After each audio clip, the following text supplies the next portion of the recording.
الحمدللہ وحدہ لا شریک لہ والصلاۃ والسلام علی من لا نبی بعد۔ ایک بات کا بہت زیادہ خیال فرمائیں، جب بھی کوئی میسج کہیں سے آپ تک پہنچے اور اس میسج کو آگے فارورڈ کرنا چاہیں تو اللہ کے لیے اصحاب علم سے اس کی تحقیق کروا لیا کریں، معتبر دارالفتاء سے پوچھ لیا کریں اور خام خواہ آگے نقل نہ کیا کریں۔ حضور اکرم صلی اللہ علیہ وسلم کا ارشاد ہے، من کذب علی متعمدا فلیتبوأ مقعدہ من النار، کہ جو شخص مجھ پر جھوٹ بولے اور جان بوجھ کر بولے اس شخص کو جہنم اپنا ٹھکانہ بنا لینا چاہیے۔ ان دنوں میں ایک میسج بہت زیادہ چل رہا ہے کہ جو شخص رمضان کا چاند دیکھے اور سب سے پہلے آگے کسی کو اس کی اطلاع دے، اس پر یہ ملے گا، یہ ملے گا، یہ ملے گا، یہ من گھڑت روایت ہے، موضوع ہے، ذخیرہ احادیث اس میں کوئی وجود نہیں ہے۔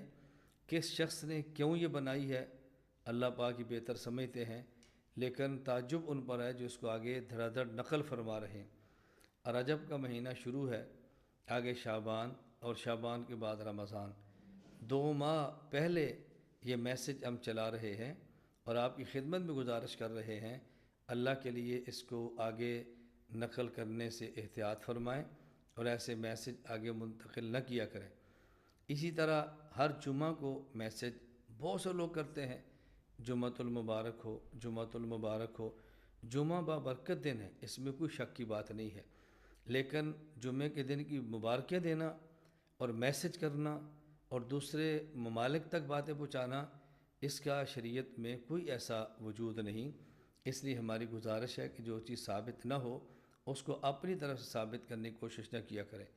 ربیع الاول کا مہینہ آتا ہے تو اس ماہ کے آنے سے قبل لوگ، کوئی کہتا ہے عید مبارک، کوئی کہتا ہے جشن عید میلاد النبی مبارک، کوئی کہتا ہے ربیع الاول مبارک۔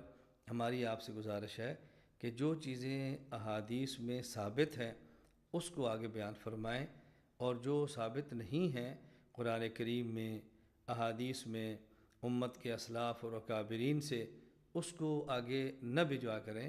اللہ ہم سب کو شریعت کے مطابق اپنا قول اور اپنے افعال بنانے کی توفیق عطا فرمائے۔ وآخر دعوانا الحمدللہ رب العالمین۔